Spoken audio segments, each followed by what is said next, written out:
we're going to be talking about mobilizing the superficial pelvic floor. So I've got my little model here, and then I've also got this guy here. So if we're thinking about Gertie here, she's lost a little bit of the superficial pelvic floor, but imagine it's still there. So this is if we took away the skin of the labia, right?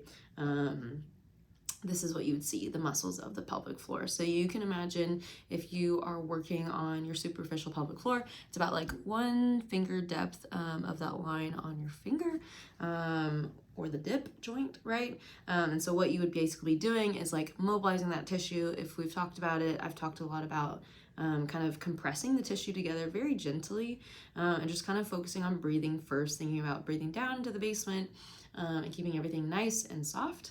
And then if that's easy and you feel like you want to add a little bit more tension, you can also kind of do that little marble rolling that we talked about, as well as even adding in kind of a leg, hip, kind of windshield wiper movement as you inhale. Let's move that leg out. As you exhale, bring it back in, whatever's easier for you, or maybe what we talked about in our session. So again, looking at this guy, we've got the skin, right? And we've got the entrance, right? And so what I want you to focus on with the vulva is, hey, maybe I put just the dip or that first part of the finger right here at the entrance. The other one's going to be at that external skin, and we're just going to gently compress the tissue. Okay, and from here, really when you think about inhaling down into the basement, you should feel a gentle kind of relaxation or like letting go of the muscles here. When you're breathing in, I really want you to think about breathing down into your stomach and around the ribs, so kind of 360. But if you are struggling to feel that like downward pelvic floor muscle excursion, I want you to put your hand on your like lower stomach, kind of below your belly button, and try and focus on that pelvic floor, kind of thinking about a flower blooming in slow-mo action shot, right? Or those sit bones getting wider and wider apart as you breathe in. But again, you're just going to start here, move around, right?